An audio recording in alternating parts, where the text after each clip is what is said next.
What's up, y'all? It's Ty in this video. Today, we're going to be taking a look at the new Team of the Week Stories of the Week drop in college football Ultimate Team. Talking about who out of these new 9 Rising the Ranks players should you guys target for your specific Ultimate Team. Now, important to note, we did see an overall bump. What does that mean? Well, now the LTD is a 93. We got base 92 cards, and then we got these 90 overalls that should drive the price of the 90-91 auction house down by quite a bit. Now, we'll talk about a lot of that today. We'll talk about how the market is going to react. But first, we got to talk about who is worth you guys getting for your specific Ultimate Team. Let's take a look at the cards added to the game today. And as we do dive into it, please smash that subscribe button. Davison up first from Ohio State. I don't even know how to pronounce that last name.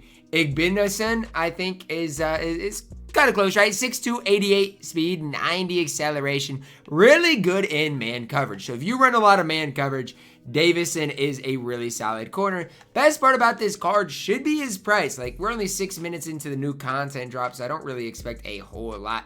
But his price is really shouldn't be too expensive. Really good in man coverage, 6'2". Do wish the speed maybe was slightly higher, but for an 88 overall, it's going to be tough to find much better. Darius Taylor, running back out of Minnesota, 88 speed, 86 acceleration, good break tackle, probably going to have good trucking as well. He's a fine running back. There's nothing that really stands out about this card. He's fine. Just another 88 overall power back that we do have in the game. We see right outside linebacker Michael Batten from Houston. 86 speed, 90 acceleration, solid block shed, really good run stopper. Zone coverage is fine. So, I mean, as long as he's not rushing the passer, he's going to be fine, right? He's not going to get after the quarterback super well, but if your right outside linebacker is dropping into coverage quite often, he is going to be really solid for you guys. No 89s, but we do see these 90 overalls. Jakarius Peak, 88 strength.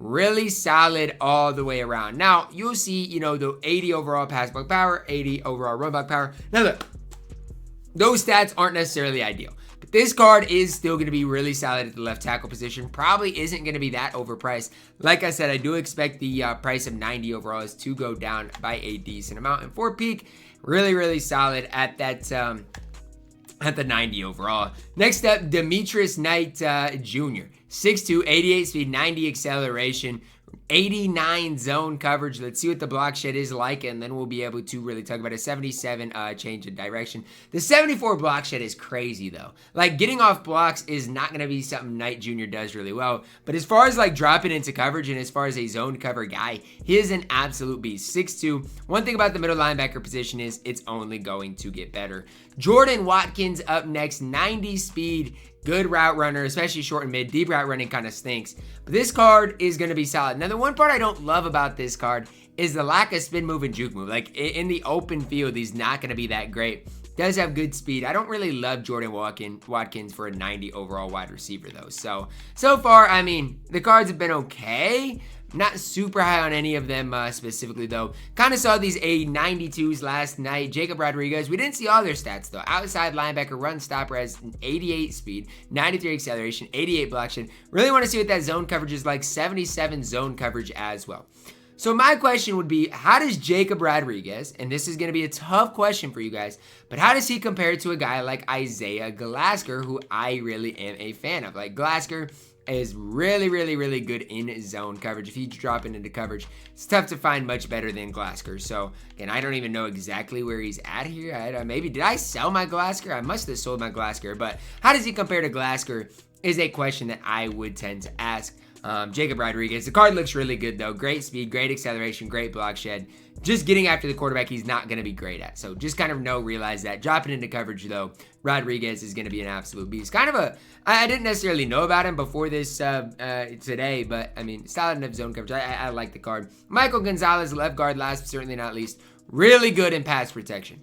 Better pass blocker than run blocker, but as far as at that left guard position, he is the best left guard in the game, and it's not particularly close. Now, again, when I go over my market video later, we'll talk about him compared to Pregnon, who I think is going to go way down in value. But like I said, Michael Gonzalez is a left guard. He is going to be by far and away the best left guard in the game. It's not even going to be completely close. And since he is a left guard, I don't expect his price to be super crazy in this game. Last but certainly not least, we do see a 93 overall strong safety Amare Ferrell. The difference between Amare Ferrell and everybody else at the strong safety position is massive. And I'm not trying to sit up here and sway you one way or another, but if you play a lot of zone coverage, he's great in run support. He's got great speed, great acceleration. Amare Ferrell is that man in this game. Now, again, I don't know what his price is going to be like. It's going to be important to kind of keep an eye on. It is something to kind of think about. With Isaiah Bond, I'm not that high on the card. He is really fast, really good route runner in the open field. Not going to be great, but he's probably your best wide receiver maybe in the entire game. He is that good. I'm not as high on him, though, as I am on Danny Stutzman. With Danny Stutzman, you are looking at by far and away the best linebacker in the game. It's literally not particularly close. You're looking at a middle linebacker with 93 speed. I mean, are we serious here with Danny Stutzman? By far and away the best middle linebacker in the entire game. I genuinely believe that the auction house is going to go down quite a bit today. And I'll talk about it more specifically in my auction house video. But we saw an overall bump. We saw new players added, Season 3 players into the game. And so if you're one that's wondering what's high, how is the market really going to be affected? It's going to be affected in a massive, massive, massive, massive way. There's even a Thomas Rymack, who I do like right here. It was a great pass blocker for this price. Like, I don't think Rymack's that much better than Pregnon, who I want to talk about a little bit as well. But I'm telling you, with these 90 overalls, you're going to see the auction house go quite a bit. I'm not saying for sure, but it should drop down by a decent amount. So definitely something to at least think about, to consider, especially like these linebackers, right? When we're getting all these great linebackers, even a guy like Bosworth, his price should go way down. Chris Paul Jr. come Friday, we'll see his price go way down. You know, I'll talk about these guys specifically, but you can't have all of these great cards added into the game and expect prices to stay high. It's just not realistic. Same thing with Isaiah Bond being in the game. I don't think Bond's like, you know, that great. But him being added into the game obviously is going to drop down the price of some of these overall cards. So it's crazy. We've got 94 overalls in the auction house now. It's absolutely crazy, absolutely ridiculous. But as far as I'm concerned, it's only going to get more and more dangerous from here moving forward. So as far as guys that are worth picking up today, guys, it really depends on what you're looking at. Like, it really is. I do like the 88. Overall corner we saw today. I think he's a really solid cornerback from Ohio State, especially if you play a lot of man coverage. 6'2" could be really solid for you guys. But we are seeing better and better cards. So, I mean, an 88 overall now is going to be relatively cheap. Don't love Darius Taylor. Batten is pretty solid. As far as 90 overalls, the left tackle is what he is. Not that high on him. Demetrius Knight's fine. Watkins I'm not very high on. I'm probably higher, and this is going to sound crazy, because yesterday I didn't think I would be.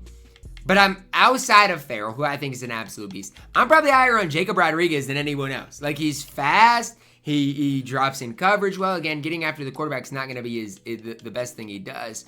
But that's probably the card I'm highest on today.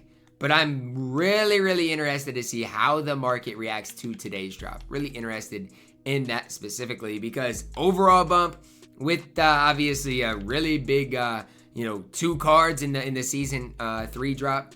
I don't know. We could see a big-time drop-off in a lot of these pricings. Like Jalen Stroman, you guys are seeing right there, is one of the cards specifically that should go down by quite a bit. But just keep an eye on prices today. Again, I'll post an exact video talking about who you guys should probably be looking to pick up today.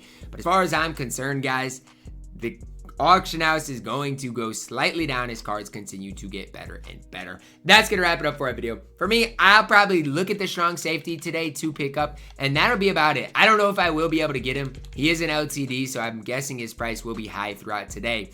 But we'll see if I, find a way to get him for, I don't know. I don't even know what price I'm wanting to pay, but not a ridiculous price. I'd do it because he is an LTD. We're not going to see an overall bump in a while. And so he'll probably play for the foreseeable future. So, Amare Ferrell, hopefully I can add you to the squad sometime soon.